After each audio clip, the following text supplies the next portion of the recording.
Xo'p, hurmatli o'quvchilar, detalda umumiy ko'rinishi tayyor bo'lgan. Lekin qaranglar-da, detalda umumiy ko'rinishi chiziladi, to'g'ri. Nuqtalari belgilanadi. U nuqtalar ham kerak. Lekin bitta narsaga ahamiyat berishimiz kerak. Bizda oxirgi jarayon bu qirqim berish. Ya'ni detalga frontal qirqim bering deb bizda variantni keltirilgan, to'g'rimi? Ya'ni qaranglar, xomaki chizmaga qaraydigan bo'lsak, dars davomida ham sizlarga aytganman, ya'ni detalni teng yarmidan kesib tashlash, ya'ni nima deyilgan? Chizmani teng yarmini aytganda, sodda qilib aytadigan bo'lsak, qoldirishimiz kerak. Teng yarmi kerak emas. Teng yarmi aytganda o'chib ketadi. Teng yarmini qoldirib, teng yarmini o'chirib tashlashimiz kerak. Demak, hozir men sizlarga ko'rsataman, qaysi qismlari qoladi va qaysi qismlari o'chirib tashlanadi. Ya'ni birdaniga chizmani qirqim holatiga keltirishni ko'rsataman. Tushunarlimi? Uni oldin detalda bir nima qilamiz? To'qlashtirib chiqamiz.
To'qlashtirish jarayonida mana bu lineykalaring chizmani iloji boricha ishqalamasa yaxshi. Mana bu chizma ham kir holatida bo'lib qolmaydi.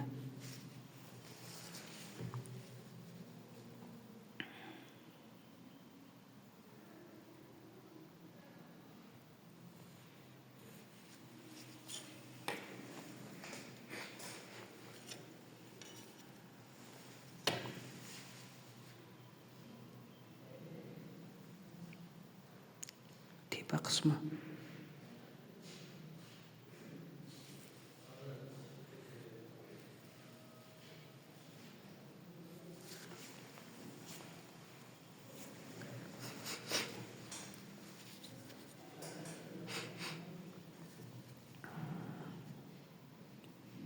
Pastki qismi. Ya'ni o'lchamda 50 berilgan qism bor edi-ku, o'sha qismi.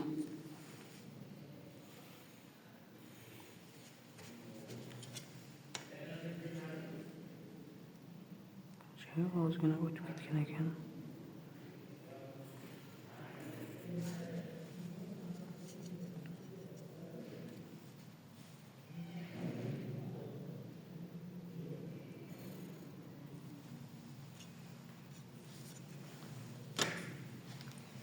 Frontal ko'rinishda qism.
Hozir mana bu chizmamizni mana bu joylarini ham to'qlashtirib chiqamiz.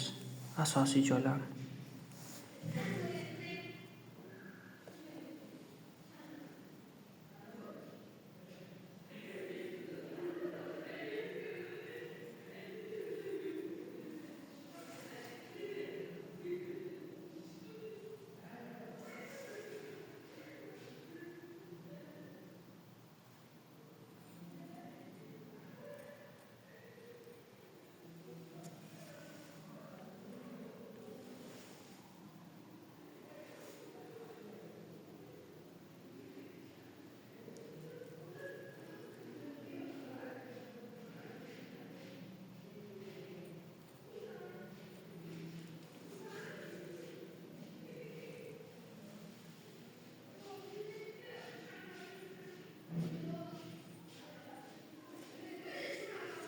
Mana endi tepa qismi.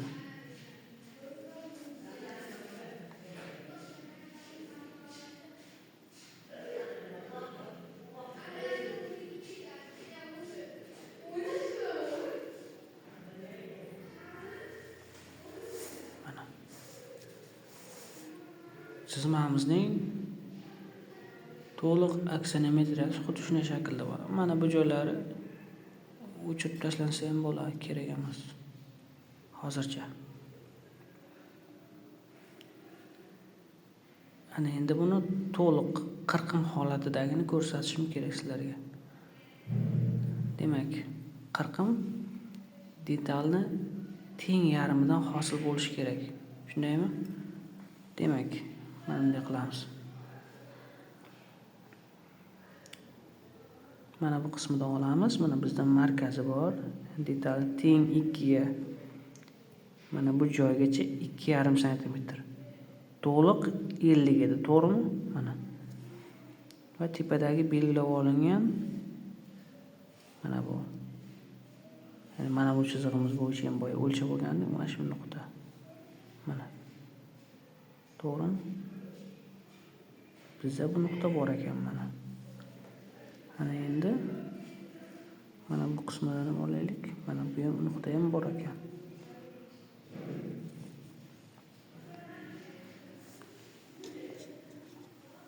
Xo'p, mana bunday qilamiz.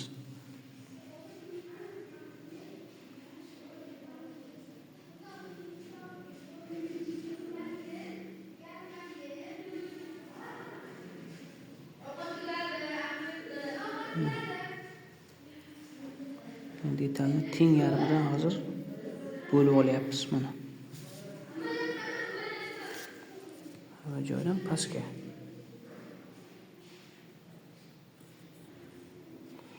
Narigi tarafidan ham pastgacha mana. Nuqtani belgilab qo'yaylik, aniq qilib o'shani tortamiz keyin. Mana.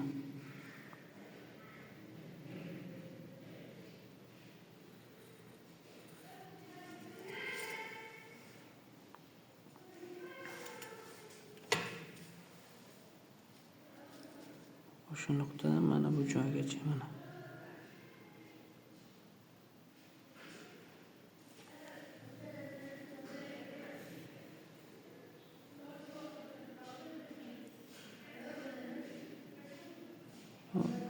Mana bu qismidan mana.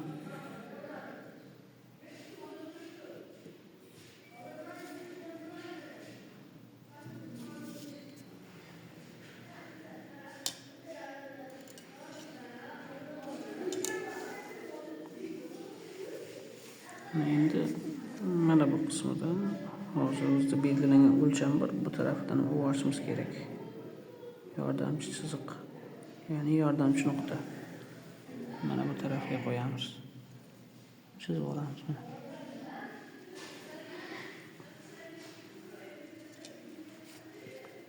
O'shanga qo'yib mana qirq tasvirlab olaylik hozir. Keyin to'qlashtirib chiqamiz mana.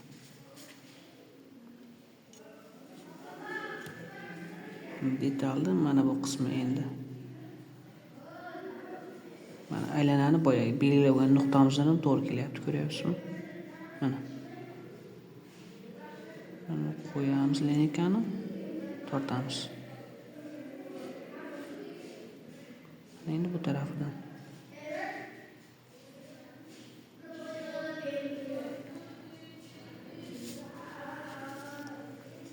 Endi bu nuqtasidan mana bu qismi, bundagi mana bu qismida xuddi shunday holatda bo'ladi mana.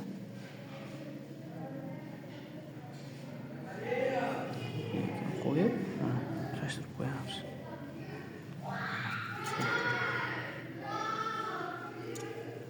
Buni ham to'g'rilashtirib qo'yamiz sizga aniq ko'rinish uchun.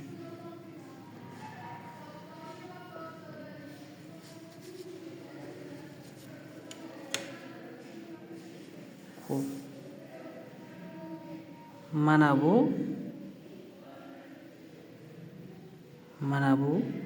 mana qaranglar.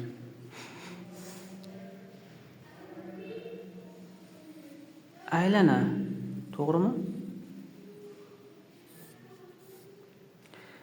Aylanani frontal, ya'ni detalni oldidan qarasangiz frontal bo'ladi, to'g'rimi? Ya'ni V shaklida bo'ladi mana.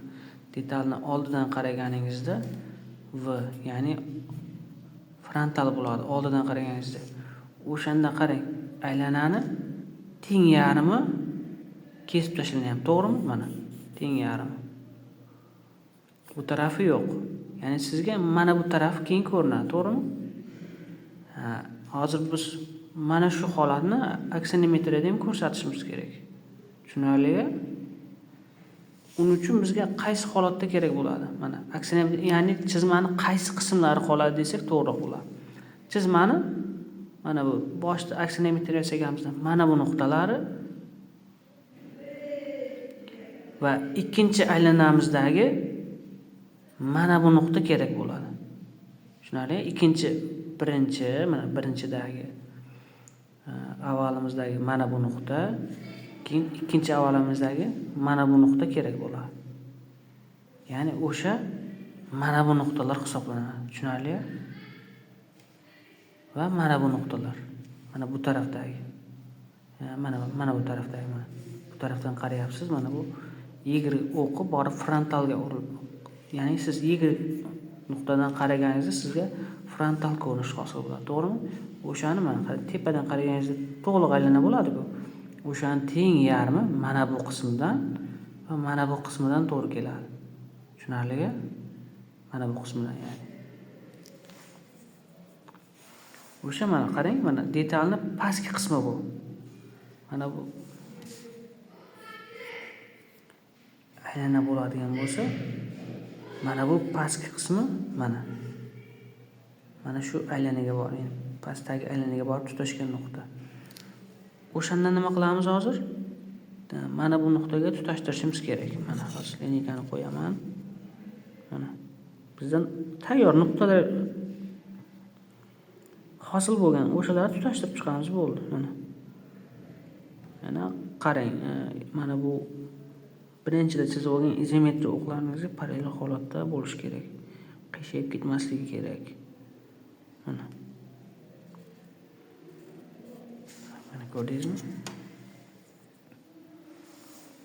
Mana bu nuqtani qarama-qarshi tarafida, ya'ni parallel holatda mana bu joyida nuqta bor mana. O'shandan ham chizib olasiz mana. Endi mana pastki holatida ham mana birinchi tagidagi avvalda yasab olganimizda kesishgan nuqtasi mana. Ko'rdingizmi? Ya'ni mana avval bo'ladigan bo'lsa mana bu nuqtasi. Mana shu nuqtasi hisoblanadi. Mana ko'rsatay. Mana bu avval bo'ladigan bo'lsa, mana buni biz hozir bajardik, mana. Mana buni bajardik, mana. Undan keyingisi, ya'ni mana bu qolyapti, to'g'rimi? Mana bu qismini hozir bajaramiz. Mana bunday bo'ladi. Aylanani teng yarim kesilgandan keyin mana bu qismini yasayapmiz. Mana. Xo'p. Mana bu qo'yasiz. Mana o'zi to'g'ri kelib turibdi mana. Mana bu nuqta. Tepasini tutashtirasiz mana.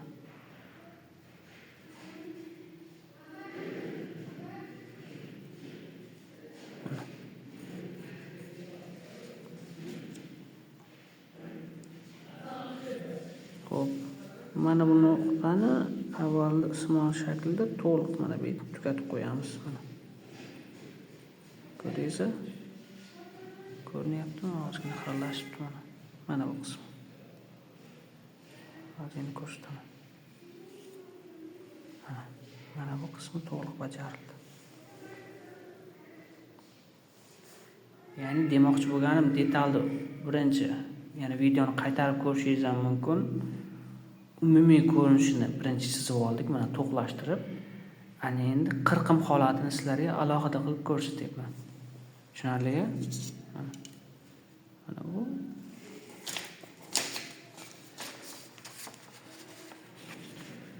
mana bu qismi ya'ni. Mana bu qismi. Ko'rsataman buni.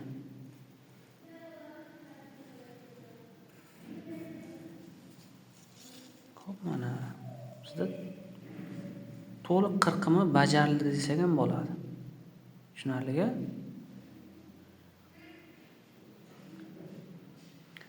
To'liq qirqimini hozir boshqa rangda sizlarga qirqim holatida ko'rsatib, chizib ko'rsataman. Tushunarlimi? Mana endi 4-videomiz tugadi. 5-videoda endi uni to'liq ko'rsataman.